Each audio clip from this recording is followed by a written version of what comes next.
kyebali bagalaza embizi kataze MKW.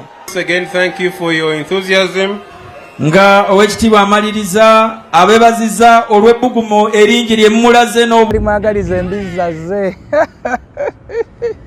kimwali mwagaliza embizi azze ye minisita w'obulimi ow'obulunzi n'ebisolo ye Frank Kajiji tumwebaze yabadde gamba nga Sanbai Geneta naye eyinza okubanga teriimu mafuta kubanga bw'otunuulira natunulidde omukolo nende ababe celebrity baffe tulabanga abakabi nende abebe kulu nga ali wali ku kituuti abayimbi byo bayita ne bajja ne basanyusanga bajjira mu butaala bajjira mu ne bakubengalo nga yali wali yalanga ababuze bebe kulu nga yalanga ekisooka bangambye abamu nayogeddeko n'omu ku ba ministers abaliyo nangamba twetta okusala eddiiro okujja eno batusaba miliyoni 3.6 okuteeka tenti jeno Muhoozi wagenda okujja ate ffe tuweeyo tusalire omugagga ente tutemere ettaka ku kiswa tuyiwe ekikopo ky'amazzi ku nnyanja nga bagamba nti babasonzaamu essente ez'okola ki okuteekateeka omukolo jeno Muhoozi wanaabira kati simanyi baani abalya mu Muhoozi baani abatalya jeno waliwo abakulyamu deni waliwo n'abatalya nnyo nga bw'okiwulira bw'ogamba nti wabadde mu ofiisi ya Nuupu kale tulage bulaze ebiraga nti eri ku luguudo bwe ruti mwewadde mutuukawo essanyu lyabaddewo eriti y'abantu era nannyini agituulamu oba yamubaka ki oba yambaka ki oba yakansalani yabaniriza ebyo byonna temubirina kati nammwe nga mugamba mwagala kufuga ggwanga eggwanga mugenda kulifugirawo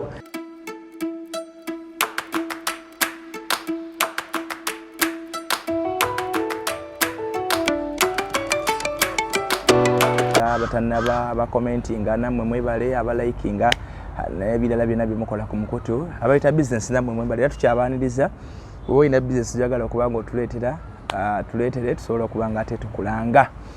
Alright, njagala kwogera ku ebyenalabye ebyabadde Masaka jeno Muhoozi Kainerugaba owapiraawo ne banne be yabadde nabo e Masaka n'ebyakodda bino byonna e Masaka njagadde mbiyiseemuuko wano nga munnamawulire omutendeke yasensula ensonga ate nammwe mbakubire ku ttooki tulabe ebintu nga bitambudde minisita kyemwayagaliza embizzi kale kyemwayagaliza embizzi Katonda aleese ntuuse kyemwayagaliza embizzi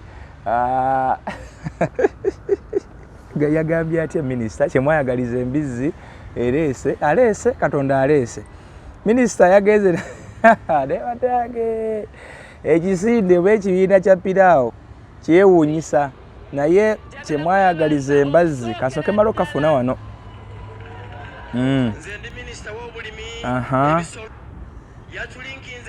kyemwayagaliza ndi minisita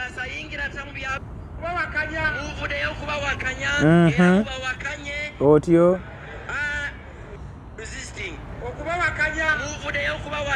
noja kigambo ekyo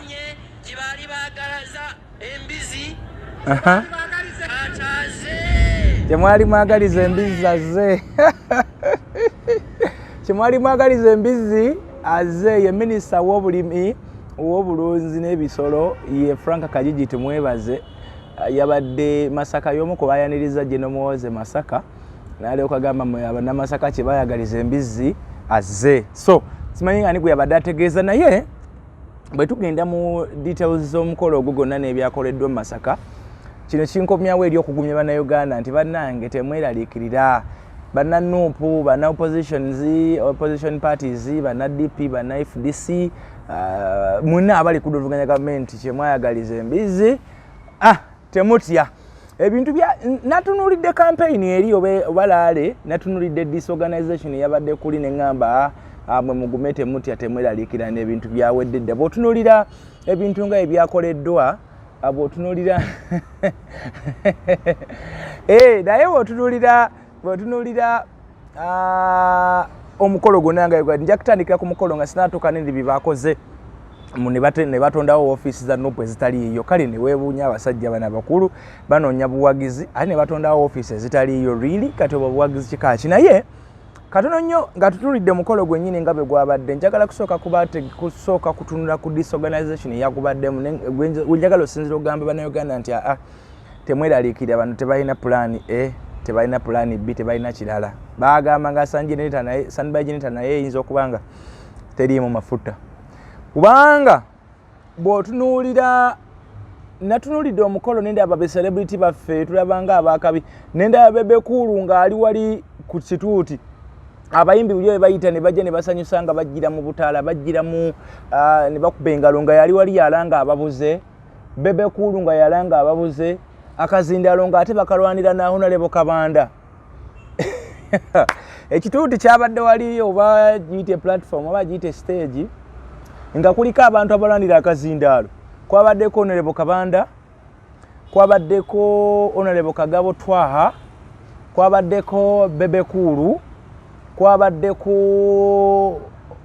ono w'ekyotero w'essente Honorable Kyeyina Aruna Kasolo nga bakanira bukanizi kazindaalo Kabanda bwayogera Bebe Cool bwayogera n'omulala bwayogera nga tebali organized wadde n'akamu okujjako nalabye ababadde tebakaana nnyo naye nga ate babadde ndowooza bye babadde bamansa plana nalabye Balamu ne Gasumba ono Gasumba yamaze okuwa spoken ye oba speech ye nadde ebbali n'ondyoka onkulabira omuvuyo naye waliwo ebyasinze okunneewuunyisa nga ndaba Bebe Cool yalanga ababuze omukazi ow'ekyotera simanyi oweebwa omwana wo ko Honorable Kabanda Nedda tamulese amunkwasiza naye sente ze yapadde ezimukuuma ziweddewo biki ngenda kutereka amalowoozi g'abaana abasajja bawulire engeri gye bakubaganira ku kituuti kiri oba ku stage eri nga bakubira Muhoozi campaign waliwo noono omwana waliwo noono gwe bandekedde wano owekyazanga naye nkoyekoyemuko okukuuma alekedde omwana n'amusulira omuwala atamusudde amumpadde wano naye akasente kompadde omukuuma kaweddeko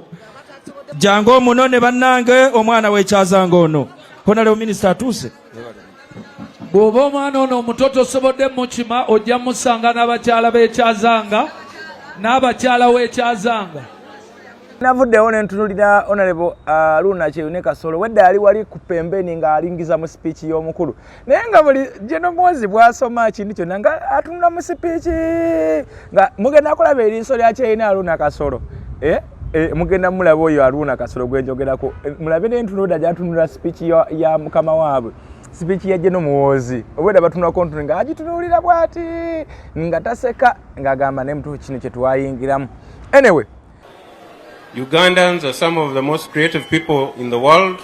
Bannayuganda nno emitwe gyaffe giyiiya era mu nsi muno tuyinza okuba nga ffe tukwata ekisooka. And I know that Greater Masaka has a lot of talented people, artists for example. Era akimanyi bulungi nnyo nti Masaka muno muvuddeyo bannabitone bangi nnyo. In Kadongo.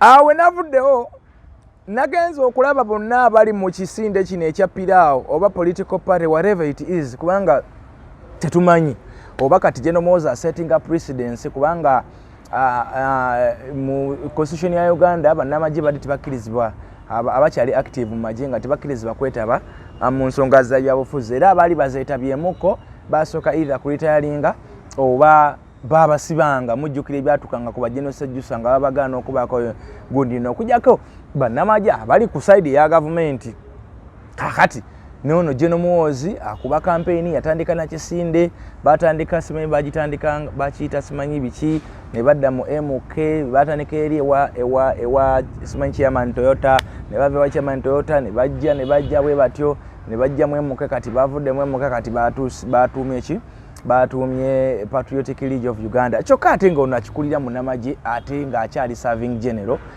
setumanyi kiche bagenderako kye bagenda maaso nakubanga bakola naye ebyo bino bye nasobodde okuzuula bino nabijjidde ddala mu nkambi n'ebyo bye bakoze ekisooka baŋŋambye abamu nayogeddeko n'omu ku baministers abaliyo naŋŋamba atwetta okusala eddiiro okujja eno batusaba miliyoni 3.6 okuteeka tenti Muhoozi wagenda okujja ate ffe tuweeyo tusalire omugagga ente tutemere ettaka ku kiswa tuyiwe ekikopo ky'amazzi ku nnyanja nga bagamba nti babasonzaamu essente babasonzaamu essente ez'okukola ki okuteekateeka omukolo General Muhoozi w'anaabira. Kati simanyi baani abalya mu Muhoozi baani abatalya. General waliwo abakulyamu deni waliwo n'abatalya.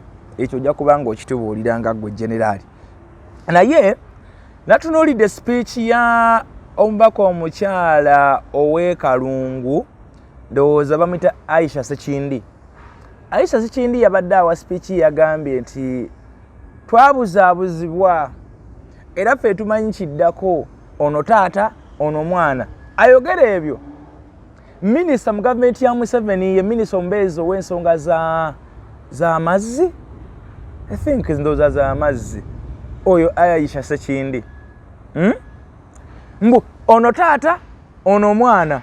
Kati minisita watukira okwogera ekigambo ekyo ng'alina n'omukisa okugenda mu cabinet n'ayogerezegana ne president ne sseeka ya NRM nga bwetuuleza ensonga bazoogera, kikuleetera okwebuuza nti bano bali mu kutuzanyira ku bwongo oba bali serious. General Muhoozi tagenda kwesimbawo. Bannakalungu twalwana ne taatawo, twayagala taatawo, twagala taatawo, tuwagidde taatawo, tujja muwagira, tumwagala nnyo. General njagala nkubuulira akantu kano mu bufunze. Nze omu nasooka ne ntya ne ŋŋamba bannange kiki kino ate taata mukijje ku nze. General Muhoozi tagenda kwesimbawo. Whatever nze mbyogedde bino, General Muhoozi ateekwa okuba nga bali mu pulogulaamu ya kuwuddisa bannayuganda bawungire ku sayidi emu President Museveni akalulu ajja akawuute buve. Ekisooka President Museveni tayinza kubeerawo nti ali mu retirement. Ekyo kikafuwe. Ekyo kikafuwe. Musiraamu na mbizzi tebikolagana. President Museveni nga tali ku ballot nga mu Uganda mwali ng'akyali live and kicking nga mulamu isya. Omuntu yajja mu kinana alumosimu emeka kinana mukaaga kinana mugoma ingira olutalo kinana mukaaga wangula paka kati omugandi kati vaako alagiwa. Embeera eyinza okujjako President Museveni ndala eziyinza kuba nteekateeka za Mukama. So awo nga tukyatunuddewo nti President Museveni tayinza kukkiriza kutuula bbali. Ono omwana ataddewo embeera mwana we. Kati gwe munnayuganda oba olina okufunamuko common sense, oba olina okufunamuko amagezi amazaale n'ogamba naye bano batukyanganya, bali serious, beefumba, kiki bagezaako kuba nga bakola. Nze bwe ntunuulira byonna kati bwe nalabye Aisha, ngenda kukwattirako Aisha Sekindi mulabye engeri gy'adda ayogeramu. Alaga nti nno tamanyi naye kyaliko naye yadde akiyingidde. Balaba abaminisitaazi ababaddeyo ono kyemwayagaliza embazzi Kibuyaga aleese n'alyoka agamba kyemwayagaliza embizzi oyo bamuyita Frank Ajiji tumwebaze. Bw'olaba engeri gy'akolamu speech ze olabye ddala nga naye ayogera bogezi talina kyakkola. Ono General Muhoozi yatulinkiriza ku mikwano gye e Cairo. General Muhoozi asobola okulinka gavumenti ennamba. Gw'oli minisita. Frank Kajiji tumwebaza abadde minisita, nze ebbanga nali emulabidde abadde minisita. Si musajja mukulu nnyo mu myaka naye abadde minisita. Frank nze yasooka kubeera RDC eka ka Mwenje ka side zaawe. Najja n'afuuka minisita, najja n'abeerako minisita wa Kampala mujjukira bulungi mu biseera bya Alan Sawanyana ng'ali kansala bwe yali Bukire Emmeeza. Frank Kajiji yali minisita wa Kampala. Ne tuvaawo awo najja n'afuukako minisita wa ICT something like that. Nzijjukira Career Guidance biki. N'avaawo awo kati wuyo minisita wa bulimi. Kati oyo abadde mu gavumenti nga abadde minisita asobola okugamba mbu General Muhoozi yatulinkinze ku mikwano gye e Cairo. Kati nga General Muhoozi yafubuse linki ya gavumenti ya linkinga gavumenti ku mikwano nga gwe ministry number oli. So natunulidde ka statement ako neŋŋamba nti ono bano baleka bazze kola bukozi speech naye nga tebalina program. Mwa abalunzi b'ebisolo mwenna General MK atuyamba yatulinkinze ne bakwana be mu nsi ya Cairo mu nsi ya Misiri okuyunga yatuyunze mu nsi ya Misiri. Tugenda kufuna amadagala agawera aganaagema ebisolo byaffe kaluse aveewo. Tebalina kiddako. Tebalina kiddako. ngenda kuterako muwulire ng'ayogera okakase nti kyenjogerako nkitegeeza. Jeno Muhoozi atulinkinze ku mikwano gye e Cairo bagala tuwa eddagala lyeki ery'ebirime byaffe by'ensolo zaffe. Walimba Franka kiwayagaliza embizzi wabadde olimba. Betugenda ku speech y'omukulu yennyini bannange newendi enkuba ensazeeko nemulaba ndi mu nkuba naye njagala kubaweereza. Omukulu yagambye mwebale kulonda President Museveni amusigale nga mukyamulonda mulonde President Museveni ate musindikire n'abantu abajja okumuyambako okuweereza. Aba ategeeza ki? Mu kaseera kano yandibadde agamba nti munnonde nzije yagaye mwebale kulonda amusigale nga mulonda President Museveni. Awo nno nze mba ndowooza President Museveni alabika akyajja mwennyini, omulenzi alabika ali mu bya bali mu sakasi baagala kuwuddisa bannayuganda kuba kati yabadde ate alinga akubira taata we campaign ate alinga agyekubira mulonde President Museveni. Kikyada ategeeza banengo elect people who will help the president develop the country. Mulonde abantu abagenda okuyamba w'ekitiibwa president okulaakulanya ensi. Mulonde abantu ffe abagenda okuyamba ono okulaakulanya.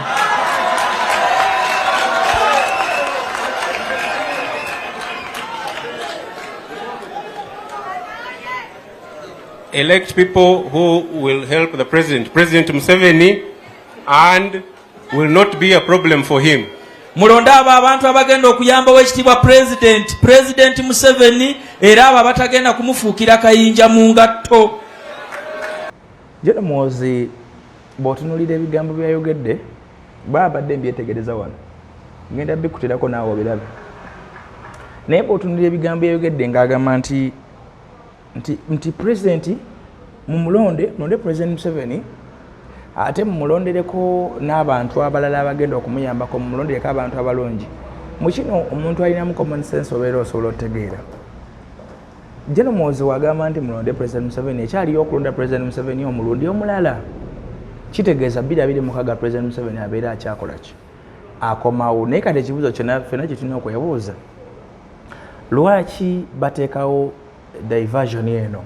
Lwaki President Museveni akulyetingawo embeera eno ey'okubuzaabuza bannayuganda? Kwegamba kati eno eringanga diversion, eringanga ekintu eky'okubuzaabuza abwonga abamu mu buteeka eno ate abalala mu buteeka eno kitandise n'okubuzaabuza bennyini abantu ba NRM because nga bwenkulaze Aisha Sikindi ali wano tamanyi kyaddako awoza taata omwana tamanyi kituufu naye mukazi watu kyaba agoberera.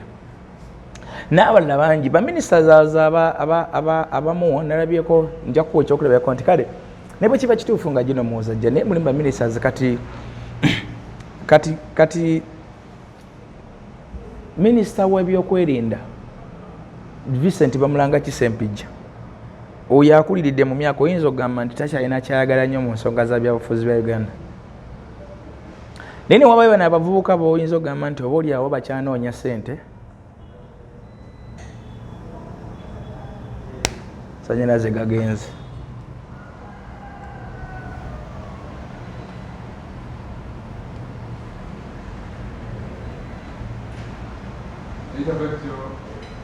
Yeah.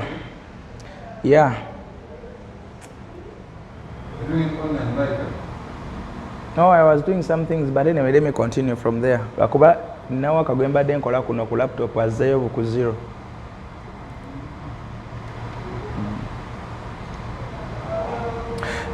Kake kyebadde ngezako bagamba nti baminisita baneeno kyemwayagaliza embizzi olaba nti akyali muvubuka ayinza okuba nga anoonya w'abasimba.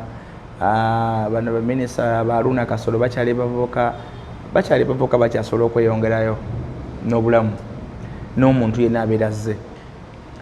Naye kati waliwo okuwuddisibwa era nabo tebamanyi kituufu kye baliko. Olaba abamu bagenda badda abamu bagenda bwe badda because tosobola kuwagira mwana bwewagira taata we bonna bava kati ono kale omulenzi alinga yekutuddemu n'ateekawo ekibiina ekiki naye ate abawagizi ababe ate be bataata we. Kuba twandigaye nti Jeno Muhoozi alaika atonzeewo abalonzi ababe right. Naye bw'obanga Jeno Muhoozi tatonzeewo balonzi babe ng'atandikidde ku bataata we be yaleka akoze oba bye yeekoledde then kati awo tuba tuli ku ki? bw'olaba ekibiina kino ekya General Muhoozi n'abantu abakirimu ba ministers kati nalabye Aisha kati for example abani ababadde Masaka Aisha Sakindi minisita mubezi wa nsonga z'amazzi Anifa Kawoyo oyo omukyalo Omunyarwanda omukadde kadde oyo omweru minisita wa mubezi wa byabulamu Vincent Bamulanga Kisempijja minisita wa byakwerinda Frank Kajiji tumwebaze minisita wa byabulimi na bulunzi Kyeyina Luna Kasolo finance bw'otunula nti bonna abantu abalinga ebikonge mu kibiina kya Piraawo mu kibiina kya Muhoozi ate be balina remu be ba Museveni so kakati gwe omuntu amanyi ebyobufuzi oyinza okutandika okwetegereza n'ogamba naye bano komedi muzannyo ki guno tosobola kubanga ogenda kutandikira ku bali bannayuganda naye newe kisobola okubeera nga kuba banna dictators mu nsi ez'enjawulo batera nnyo okukozesa style bwe zityo bamanyi okutonda abantu mu campaigns mubadde nga mujja mubiraba batondamu abantu mu campaigns naye nga baabwe nemwe ne bababuzaabuza ne mubeera ku mulamu omulala nga nabo bali ku mulamu omulala ebintu bwe bityo so sometimes twetaaga okwekenneenya nga tukozesa common sense oba nga tukozesa obwongo bwaffe because these people they are here to disorganize us. They are here to disorganize the memory, the mindset of Ugandans. Because nebogamba muno General Muhoozi n'enkulaakulana n'empya kati taata we nga naye akyagenda maaso n'okuba campaign then awo ki ekiba kiddako ki ekiba kiddako awo so ekyo ffe tusobola okibalekera mwe bannayuganda ne mukiraba saagala kuwa saidi yange naye nze mma nkulaga ebintu nga bwe nabirabye nga bwe ndaba bitambula okusinziira ku kinalabye bye mbadde nga nzija ndaba mbadde sikolanga ku story about this but what I saw from Masaka n'abantu ababaddeyo most of the people nalabye nga bazze abamu kulaba bulabi ku bayimbi abamu bazze bulaba ku bantu bebawulira obulizi naye nga they don't have that spirit nti no bazze for General Muhoozi no nga tulaba mwoyo ogwo kubeera twakozemu zi interviews ezimu mu bantu amu nga bakugamba nze badde nze kulaba ku gravity nze kulaba ku Hajji Haruna mu biruso nga bazze kulaba bayimbi jukira nga bakuba obulango nga bagamba tuleeta abayimbi bangi bikisa abantu bakirabye ng'ekivulu ekizaawo but bw'otunuulira obuwagizi nga oyinza okwesanga nti ki butono okay awo tuvuddewo bwe kiba nga General Muhoozi ali serious ayagala ntebe ya Uganda abalonzi agenda kubajjawa alina structure alina obukulembeze okuva ku byalo wanawa because at least yentandikwa yakyo oba banagabana ba taata we banaafisa naye banamuwaako kikoleraani Museveni kimukolera Muhoozi kimukolera oba kikolera Bobi Wine no bwe baba nga bajja kugabana abalonzi awo nawo tutunuulirewo nnyo njagenda ku nsonga ya abasajja bano abagenze ne bayingira ne batondawo ka office mu office ya Nupe Masaka basajja mmwe muli basajja bakulu naye ate ebintu byemukola bya kisiru Owekitiibwa Barambaro n'Owekitiibwa Frank Gasumba politics gwe muzanya wakyana kito kubanga tosobola kutondawo ekikati mu kyemwalabye ekyokulwanyisa ky'amaanyi nga kutondawo office mugaye nti muyingidde office ya Nupe ekyo singa ndaba kiri wiiki nnyo ku bantu ebintu bye bakola ebitera okujjako kati bwe mwatuuse mu office ya Nupe mutulage ba converts mutulage bwe mwakyusiza ne baga nti bajoyinize Piraawo kale mutulage ababawero kaminze nti nze ssentebe w'egindi nnyaniriza General Muhoozi nnyaniriza Gashumba ne Baramu mu office yaffe ya Nupe mutulage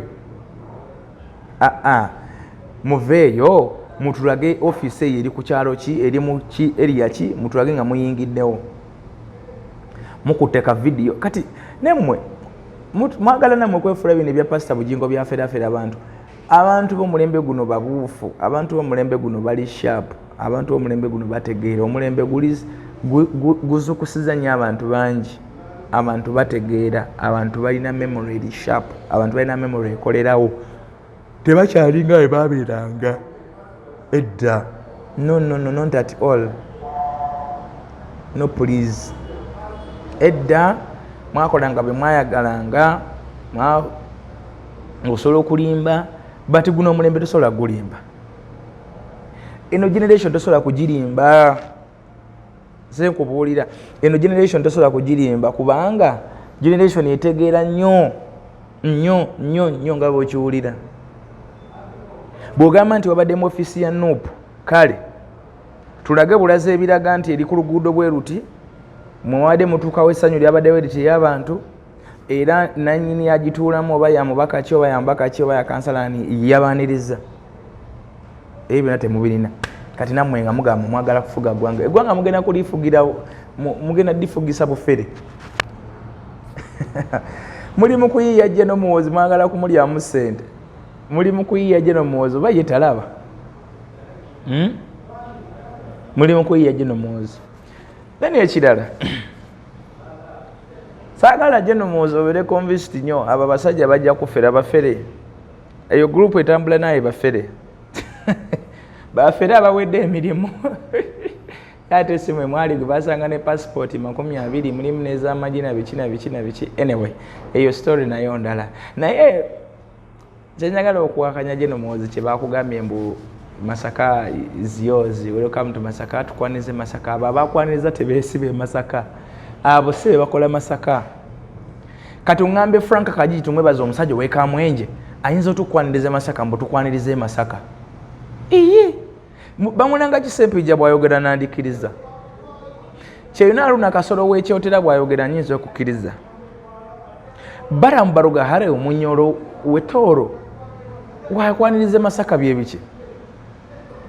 Franka Gasumba w'ekalungu manyiwo n'ewaabwe yinza obutawakana nnyo asobola okwaniriza Masaka. Kale n'abalala abo sempijja bwakwaniriza very okay. Naye bano bafere bayimba okukwaniriza Masaka. No temulimba jeno bannaye temubba jeno sente ezo z'oli mu kuva abantu zituwe naffe tuziganyulwemu. Because they are just making money out of you, they are not doing anything. What they are doing is it's just a repetition of ebyakolebwa. Oyo politics wa bling nga Honorable Lutamagezi wa muyita. Mwamukola dda naye wali kigenda kyukamu. I can assure you. Bannayuganda kati kino kyemwalaze Masaka mulimu kubawuddisa, mulimu kubafutyanka, mulimu kubaferafera. Naye na kino kankisabire wano nga bwe mwagenze ne mukola lale Masaka njagala ate era mukkirize n'abooludda oluvuganya gavumenti abakoze kolale zaabwe ez'enjawulo oba bagenze zikola mu bitundu byonna naye bagambye bajja Masaka nabo mubakkirize because mwakoze lale yammwe nga tewali n'omu abasumbuye mwakoze fujjo lyammwe Masaka nga tewali n'omu abatatanganyiza n'abalala mubaleke. President Museveni naawe abalala mubaleke nga walese mutabani wonna agala n'akola byagale Masaka n'abalala mubaleke bagende bakole.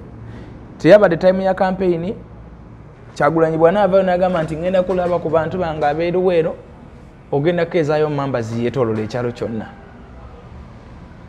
Kakati ate n'owuwo ye yakubye laale amazeewo na wiiki nambe Masaka tewali kibaddewo. So mutekewo omwenkanankano mu byobufuzi minzaani temugigira kwesulika. President Museveni teweesulikisa minzaani kikola ekintu nga kiri neutral mubeere munaku neutral ground. Abantu bajja kunyumirwa politics bajja kunyumirwa nga n'omuntu asobola okujja na discussing ku byobufuzi nga bwe ndi mu discussing akaondo nga manyi nti after here I'm safe sina kingenda kumbaako discussing ensi yange. Naye buli wabeera nga waliwo threatening waliwo okutiisatiisa obulamu butambule mu matiga buli okolayo settlement ntandika okutambula nga weeraliikira buli akulinaanye essimu ozikuba weesigame ekisenge kuba oli sure teri agenda kuva mabega yembeera kati mwendo wafuuka. So njagadde commentinga ku bintu ebyo naye nga njagala okubategeeza nga bwe nabirabye temulimu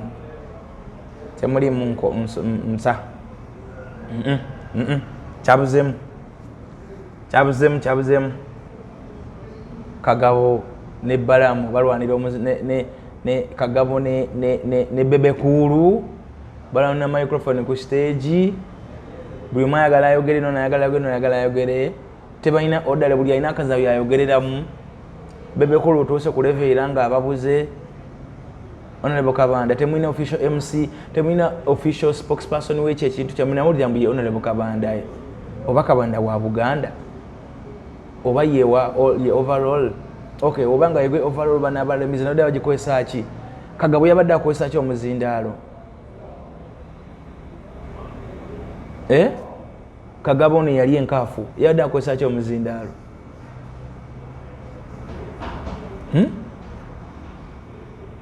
kubanga oyo Kagabo anasobola kabeera confident ndi wa national unity platform naye kihinde manina samala mtajo bukuru daktari Mulamba ngola wunga ndi wa national unity platform naye kihinde ni muchapye akuboli musajja mukulu atoli honorable naye waliwo abantu abasano bakuvuma bakola ki naye you deserve respect because you were honorable but ubanga atoli honorable tolina ate kukola bya kisirusiru naera ku TV mbonze ndi wa national unity platform naye kisinde cha Muhoozi project egusachi timbadde manyi national platform jolimu ekyegusa kyeyagala ne Muhoozi project yegamba kyeyagala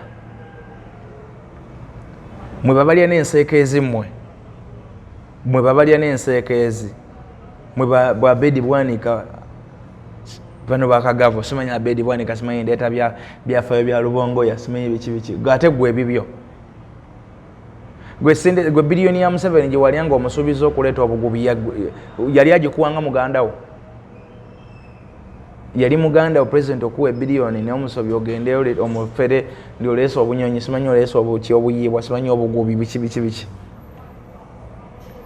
asajja mutemufuka ati abantu babamanya abantu babamanya ebikolwa byammwe temefuna nti bamanyi anyway Dr. Richard Sanjobe wa Biv Organic abakowola mugendeyo amufuna obujanjabi ate ne Haji Miti naye agamba kyekimu mugendeyo abayinto mu kusomozebwa kw'enjawulo mugende Haji Miti abalombere ku duwo ina majini ina biki misango ina abantu balina emisango gigande makoti n'ebalala kubida kwaje mugenjala kuntaasa kunombera ku duwo soke nzivunuke bino byendimu ajja kubanga akuyamba era ojja kubanga ofuna ate era obujjanjabi mu mbeera yonna esoboka era Katonda ajja kuba kusaasira badawaga Haji Miti akulobedde ku duwo esobola kubanga ate kusosa mu mbeera zonna zoyita mukale mukkirize enfundikira wano programu eno naye mwongera okulikinga ate naba kusubscribinga ebirungi bibira nnyo ku programu eno n'ebyakabi nawe ayagala okukolera omukolo gw'osobola okunkommunicating era tujja kuba nga tukola omukolo gwo bulungi nnyo gusobola kuba nga gutambula mu mbeera esinga okubeera ennungi mwebale nnyo mweraba A'udhu billahi minash shaitani rajim. Bismillahir rahmanir rahim. Alhamdulillah rabbil alamin. Ze Haji Miti omusomi w'ekitabo era omusomi w'edduwa. Nkozesa kyoto kino, ekyoto kino kiba kitagombolola. Lwalero ku kyoto kuno kunyambira abantu bange. Buli muntu yenna alina ekizibu kye, ojja ku kyoto kino n'osula akabani ne nkusabira. Buli alina ekizibu naddala mu abali e Bulaaya, nompereza amannya. Ne ngasula mu kyoto kino, ne nkusembera edduwa, ne nkujjako ebizibu ne bibabikusumbuye. Walemererwa mirimu ki ddala mu abali e Bulaaya, abali mu nsi muno mu Uganda, abalemeddwa okufuna visa. Nantegeeza eri Adamu enkozesa nkofu ku kyoto kuno bamala okusindika enkofu eyo negenda ebanja amabanja ge bakubanjiza gonna gwe yalema okufuna okuweebwa Haji Miti nkozesa amazzi ku nnyanja kuno kumulengera ku mazzi wano Haji Miti nga banyimidde olwaleero ngokumasira abaana Adamu bompereze ebiwandiiko byonna bye bompereza ng'oli e Bulaaya mbikwata nembizinga ne mwandika ku papula nembisula mu nnyanja nensaba Allah gwe nsinza asumulule ebyo bye babikulemeredde awa visa agifuna